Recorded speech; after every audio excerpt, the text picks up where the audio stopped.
ಬಾಗಲಕೋಟೆ ರಣಕಣದಲ್ಲಿ ಈಗ ಗಜಕೇಸರಿ ಯೋಗದ ಫೈಟ್ ಶುರುವಾಗಿದೆ ನೋಡಿ. ಲೋಕಸಭಾ ಚುನಾವಣೆ ಎದುರಿನಲ್ಲಿ ಯಾವ ವಿಚಾರ ಬೇಕಾದ್ರೂ ಫೈಟಿಗೆ ಕಾರಣ ಆಗುತ್ತೆ.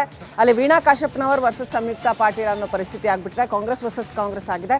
ಸೊ ನನ್ನದು ಗಜಕೇಸರಿ ಯೋಗ, ನನಗೇ ಲಕ್ಕಿರೋದು ಅಂತ ಅದನ್ನ ಇಟ್ಕೊಂಡು ಫೈಟ್ ಮಾಡ್ತಾ ಇದ್ದಾರೆ. ಸಿಎಂ ಅಂಗಳ ತಲುಪಿದೆ ಲೋಕಸಭಾ ಟಿಕೆಟ್ ಜಟಾಪಟಿ. ಇನ್ನೂ ಕೂಡ ಅಲ್ಲಿ ಸಂಯುಕ್ತ ಪಾಟೀಲ್ ಅವರಿಗೆ ಟಿಕೆಟ್ ಅಂತ ಆಗಿದ್ರೂ ಕೂಡ ವೀಣಾ ಕಾಶಪ್ಪನವರ್ ಅವರ ಬಂಡಾಯ ಶಮನ ಆಗಿಲ್ಲ. ಹಾಗಾಗಿ ಏನಾಗುತ್ತೆ ಅನ್ನೋದು ಇನ್ನೂ ಕೂಡ ಕುತೂಹಲಕಾರಿಯಾಗಿಯೇ ಉಳಿದಿದೆ ಬಾಗಲಕೋಟೆ ರಣಕಣ.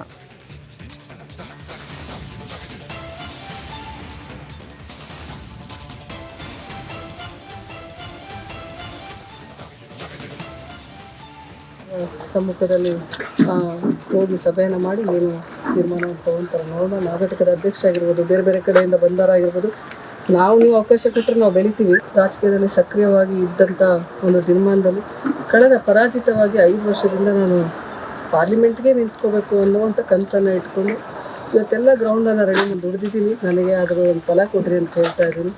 ಆ ನಿಟ್ಟಿನಲ್ಲಿ ಮತ್ತೊಮ್ಮೆ ಇವರೆಲ್ಲ ಹಿರಿಯರ ಸಮ್ಮುಖದಲ್ಲಿ ಹೋಗಿ ಸಭೆಯನ್ನು ಮಾಡಿ ಏನು ತೀರ್ಮಾನ ತಗೊಂತಾರೆ ನೋಡೋಣ. ನಾಗರಿಕರ ಅಧ್ಯಕ್ಷ ಆಗಿರ್ಬೋದು, ಬೇರೆ ಬೇರೆ ಕಡೆಯಿಂದ ಬಂದವರಾಗಿರ್ಬೋದು, ನೀವು ಅವಕಾಶ ಕೊಟ್ಟರೆ ನಾವು ಬೆಳಿತೀವಿ. ರಾಜಕೀಯದಲ್ಲಿ ಸಕ್ರಿಯವಾಗಿ ಇದ್ದಂಥ ಒಂದು ದಿನಮಾನದಲ್ಲಿ ಕಳೆದ ಪರಾಜಿತವಾಗಿ 5 ವರ್ಷದಿಂದ ನಾನು ಪಾರ್ಲಿಮೆಂಟ್ಗೆ ನಿಂತ್ಕೋಬೇಕು ಅನ್ನುವಂಥ ಕನಸನ್ನು ಇಟ್ಕೊಂಡು ಇವತ್ತೆಲ್ಲ ಗ್ರೌಂಡನ್ನು ವಾತಾವರಣ ಇವತ್ತು ಸಮನ್ವಯದ ಕೊರತೆ ಇಲ್ಲದೆ ಆಗಿದೆ ಅಂತಕ್ಕಂಥ ನನ್ನ ಅಭಿಪ್ರಾಯ. ಸರ್, ಮಂಡ್ಯ ವಿಚಾರದಲ್ಲಿ ಸಿದ್ದರಾಮಯ್ಯ ನಿನ್ನೆ ಪದೇ ಹೇಳ್ತಾ ಇರುವಂಥದ್ದು ಕುಮಾರಸ್ವಾಮಿ ಅವರು ಸೋಲ್ತಾರೆ, ಮಗನನ್ನೇ ಗೆಲ್ಲಿಸ್ಕೊಳಕ್ಕಾಗ್ದಾರು ಅದು ಹೆಂಗೆ ಗೆಲ್ತಾರೆ ಅನ್ನುವಂಥದ್ದು ಭಾರಿ ಕಾನ್ಫಿಡೆನ್ಸ್ ಅಲ್ಲಿ ಬಂದಿದೆ. ಹಿಂದಿನ ಚುನಾವಣಾ ಫಲಿತಾಂಶದ ಹಿನ್ನೆಲೆಯಲ್ಲಿ ಹೇಳಿದ್ದಾರೆ. ಕಳೆದ ಬಾರಿ ಮಂಡ್ಯ ಕ್ಷೇತ್ರದ ಅಭ್ಯರ್ಥಿಯಾಗಿ ಕುಮಾರಸ್ವಾಮಿಯವರ ಮಗ ನಿಖಿಲ್ ಕುಮಾರಸ್ವಾಮಿ ಜನತಾದಳದ ಅಭ್ಯರ್ಥಿ ಆಗಿರಲಿಲ್ಲ. ಅವನು ಕಾಂಗ್ರೆಸ್ಸು ಮತ್ತು ಜನತಾದಳ ಎರಡರ ಒಂದು ಮೈತ್ರಿಯ ಅಭ್ಯರ್ಥಿ ಆದಂಥದ್ದು.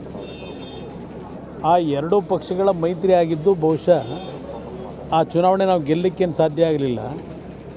ಅವತ್ತು ನಿಖಿಲ್ ಕುಮಾರಸ್ವಾಮಿಯವರ ಸೋಲಿಗೆ ನಾನೊಬ್ಬನೇ ಕಾರಣ ಅಲ್ಲ.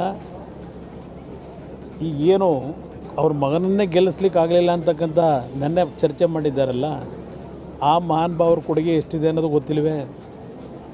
ಅದರಿಂದ ಆ ಚುನಾವಣೆಯ ಫಲಿತಾಂಶ ಅವ್ರು ಏನು ಹೇಳಿದ್ದಾರೆ, ಅವ್ರ ಮಗನನ್ನೇ ಗೆಲ್ಲಿಸ್ಕೊಳ್ಳಿಕ್ಕಿಲ್ಲ, ಕುಮಾರಸ್ವಾಮಿಯವರು ಚುನಾವಣೆ ಸೋಲ್ತಾರೆ ಈ ಬಾರಿ ಅಂತಕ್ಕಂಥದ್ದೇನಿದೆ.